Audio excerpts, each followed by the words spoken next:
পঞ্চায়েতের টাকা গায়েবের পর আবারও বীরভূমে লাভপুরে লক্ষ লক্ষ টাকা গায়েবের অভিযোগ সিএসপি অপারেটরের বিরুদ্ধে। আর এবার রাষ্ট্রায়ত্ত ব্যাংকের অন্তর্ভুক্ত এক সিএসপি অপারেটর এবং তার স্বামীর বিরুদ্ধে লক্ষ লক্ষ টাকা গায়েবের অভিযোগ উঠল। এমনকি অভিযোগ জানিয়ে লাভপুর থানাতে এফআইআরও দায়ের করা হয়েছে। ঘটনার সূত্রপাত আজ থেকে প্রায় 2 মাস আগে 2023 সালের নভেম্বরে লাভপুরের মানিকপুরে মাধবী মণ্ডল নামে এক মহিলা অভিযোগ জানিয়েছেন তার নিজের এবং পরিবারের অন্য 2 সদস্যের মোট 4,80,000 টাকা প্রতারণা করেছে ওই সিএসপি অপারেটর। মানে একবার ভাবুন যে টাকার অঙ্কটাও কিন্তু অনেক, আর যার ফলে কার্যত নিঃস্ব হয়ে পড়েছেন ওই পরিবারের সদস্যরা।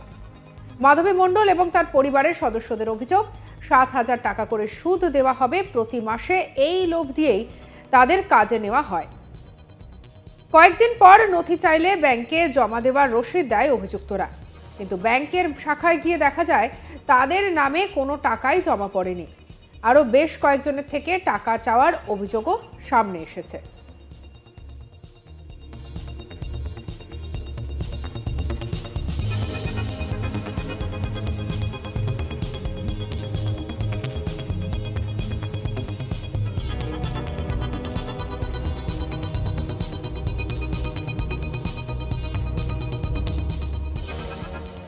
প্রতারিত পরিমল মণ্ডল বলছেন, আমার ও আমার মায়ের 1,20,000 এফডি করার জন্য দিয়েছিলাম, তা না করে নিজে আত্মসাৎ করেছে। জাল স্লিপ দেয়, আমাদের টাকা চাইলে বেপাত্তা হয়ে যায়, পুলিশ কোনো স্টেপ নেয়নি। শুধু এখানেই শেষ নয়, প্রতিমা মৈত্র নামে এক মহিলা সরাসরি নবান্নের গ্রিভেন্স সেলে অভিযোগ করেছেন বলেও জানা গিয়েছে। আর এদিকে ওই সিএসপি অপারেটর এবং তার স্বামীর নামে অভিযোগ দায়ের করা হয়েছে। এক্ষেত্রে অভিযোগ উঠছে প্রতিভা মৈত্রের 25,000-এর পাশাপাশি দুয়েক সাধারণ মানুষের 1 লাখ 2 লাখ নয়, তছরূপ হয়েছে 50 লক্ষের বেশি টাকা।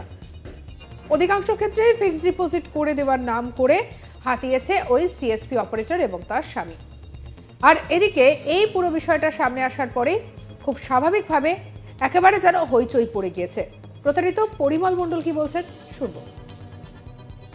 আমি আমার 1,20,000 এবং আমার মায়ের 1,20,000 এবং আমার জেঠুমায়ের 2,40,000 ফিক্সড ডিপোজিট করার জন্য দিয়েছিলাম, কিন্তু সৈকত মজুমদার সেটা ফিক্সড ডিপোজিট না করে তার বদলে কী করেছে, সে নিজে আত্মসাৎ করে এবং পরে যখন একটা জাল স্লিপ দেয় আমাদেরকে, ফিক্সড ডিপোজিটের যে একটা জাল স্লিপ দেয়, কিন্তু সেই স্লিপটা ব্যাংক থেকে পরে জানতে পারে যে ওটা ফিক্সড ডিপোজিটের কোনো স্লিপই না। এবং পরে ওর কাছ থেকে যখন টাকা চাই তখন ও বলে যে দেবো করে, আর তারপরে 1 মাস 1.5 মাস পর ও বেপাত্তা হয়ে যায়। এবং পুলিশ স্টেশনে, তারপরে বিডিওর কাছে, ব্যাংকে, সব জায়গাতেই জানানো হয়, আবার নবান্নতেও জানানো হয়, কিন্তু এখনও পর্যন্ত 7 মাস হতে চলে, এখনও পর্যন্ত তার কোনো খবর পাওয়া যায়নি এবং আমাদের এই টাকাটা উদ্ধার হয়নি। এবার আমি চাইছি যেন এই পুলিশকে করেছি, এখনও তার কোনো স্টেপ নেয়নি। ওই সিএসপি অপারেটরের শ্বশুরবাড়ি লাভপুর ব্লকের ঠিবা গ্রামে। তার শ্বশুর এবং শাশুড়ি তারা এ ব্যাপারে কিছুই জানেন না, এমনকি ছেলে বৌমার সঙ্গে কোনো যোগাযোগ নেই। তারা লাভপুরে থাকতো বলেই দাবি করেন। একই সঙ্গে দোষী হলে ছেলে বৌমার শাস্তি হোক, এমনটাই বলছেন সিএসপি অপারেটরের শ্বশুর মশাই। প্রতারকের বাবা বাসুদেব মজুমদার বলছেন, আমার ছেলের সঙ্গে যোগাযোগ নেই, ছেলেকে গ্রেপ্তার করলে কোনো আপত্তি নেই, ছেলে কোথায় আছে জানি না। কি বলেছেন তিনি শুনবো। আমি ছেলের সঙ্গে আমার কোনো যোগাযোগ নাই, আমি কিচ্ছু জানি না। তাতে যদি ছেলে দোষী হয়ে থাকে বা বৌমা দোষী হয়ে থাকে, ওরা অ্যারেস্ট হোক, ধরা পড়ুক, আমার কোনো আপত্তি নেই। আর আমার বাড়ি ঘর দিয়ে দেখে যাক যে আমার ছেলে আছে নাকি এখানে।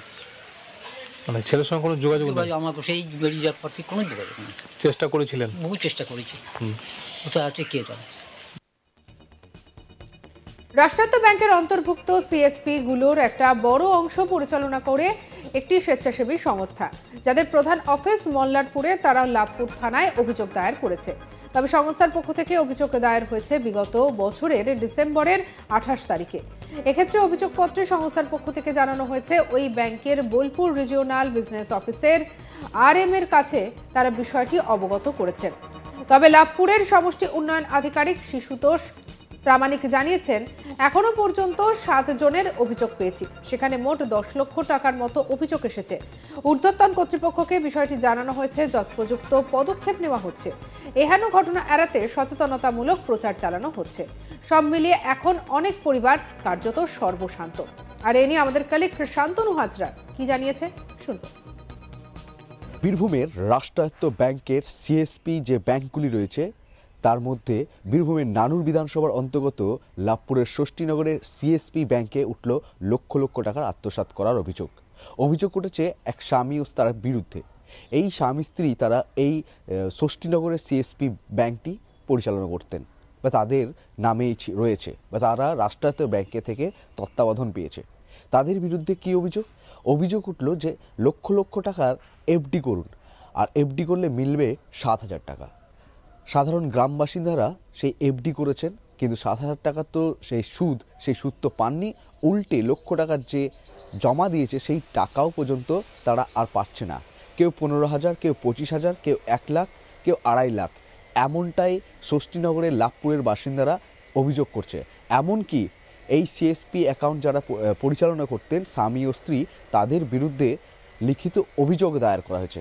এছাড়াও জানা গিয়েছে যে 2023-এর 17 নভেম্বর, 2023-এ 26শে ডিসেম্বর, এমনকি জানুয়ারি মাসেও তারা এরকম টাকা পাচ্ছে না বলে অভিযোগ করছে। জানুয়ারি মাসেও লাগাতার তিনটে অভিযোগ উঠেছে লাভপুরের ষষ্ঠীনগরের সিএসপি ব্যাংকের যে পরিচালনা করত তাদের বিরুদ্ধে। আর এদিকে এই নতুন ধরনের জালিয়াতির ঘটনা সামনে আসার পরে স্বাভাবিকভাবেই চিন্তার মধ্যে পড়তে হয়েছে। পঞ্চায়েতের টাকা গায়েবের পর আবারও বীরভূমের লাভপুরে যেভাবে লক্ষ লক্ষ টাকা গায়েব করা হয়েছে, আর সব থেকে বড় বিষয় যেটা, এই পুরো বিষয়টার মধ্যে সিএসপি অপারেটর জড়িয়ে রয়েছে বলেই বিষয়টা সামনে এসেছে। আর এবার রাষ্ট্রায়ত্ত ব্যাংকের অন্তর্ভুক্ত এক সিএসপি অপারেটর এবং তার স্বামীর বিরুদ্ধেই লক্ষ লক্ষ টাকা গায়েব করার এই অভিযোগ সামনে এসেছে। আর এদিকে এমনকি এই অভিযোগ জানিয়ে কোনো লাভই হয়নি, থানার পক্ষ থেকে কোনো ধরনের সাহায্য মেলেনি বলেও খবর পাওয়া গেছে। এফআইআর দায়ের হয়েছে, আর এই ঘটনার সূত্রপাত হয়েছে আজ থেকে প্রায় 2 মাস আগে। তবে সম্প্রতি বিষয়টা আবারও সামনে এসেছে এবং সামনে আসার পরেই স্বাভাবিকভাবেই একেবারে চাঞ্চল্য ছড়িয়ে পড়েছে। 2023-এর নভেম্বরে লাভপুরের মানিকপুরে মাধবী মণ্ডল নামে এক মহিলা অভিযোগ জানিয়েছিলেন তার নিজের এবং পরিবারের অন্য 2 সদস্যের মোট 4,80,000 টাকা প্রতারণা করেছে ওই সিএসপি অপারেটর। আর যেটা জানা গিয়েছে যে কার্যত নিঃস্ব হয়ে পড়েছে ওই পরিবার। মাধবী মণ্ডল এবং তার পরিবারের সদস্যদের অভিযোগ 7,000 টাকা করে সুদ দেওয়া হবে প্রতি মাসে, আর এই লোভ নিয়েই নাকি তাদের থেকে টাকা নিয়ে নেওয়া হয়। প্রতারিত কি বলছেন চলুন শুনে নিন। আমি আমার 1,20,000 এবং আমার মায়ের 1,20,000 এবং আমার জেঠুমায়ের 2,40,000 ফিক্সড ডিপোজিট করার জন্য দিয়েছিলাম, কিন্তু সৈকত মজুমদার সেটা ফিক্সড ডিপোজিট না করে তার বদলে কী করেছে, সে নিজে আত্মসাৎ করে এবং পরে যখন একটা জাল স্লিপ দেয় আমাদেরকে, ফিক্সড ডিপোজিটের যে একটা জাল স্লিপ দেয়, কিন্তু সেই স্লিপটা ব্যাংক থেকে পরে জানতে পারে যে ওটা ফিক্সড ডিপোজিটের কোনো স্লিপই না। এবং পরে ওর কাছ থেকে যখন টাকা চাই তখন ও বলে যে দেবো করে, আর তারপরে 1 মাস 1.5 মাস পর ও বেপাত্তা হয়ে যায়। এবং পুলিশ স্টেশনে, তারপরে বিডিওর কাছে, ব্যাংকে, সব জায়গাতেই জানানো হয়, আবার নবান্নতেও জানানো হয়, কিন্তু এখনও পর্যন্ত 7 মাস হতে চলে, এখনও পর্যন্ত তার কোনো খবর পাওয়া যায়নি এবং আমাদের এই টাকাটা উদ্ধার হয়নি এবার আমি চাইছি যেন এই পুলিশকে করেছি, এখনও তার কোনো স্টেপ নেয়নি সঙ্গে রাখুন আজ তাক বাংলার ইউটিউব চ্যানেলকে। আপনার মতামত আপনি জানাতে পারেন কমেন্ট সেকশনে, আর অন্যান্য খবরের জন্য লাইক করুন, শেয়ার করুন, সাবস্ক্রাইব করুন আজ তাক বাংলার ইউটিউব চ্যানেল।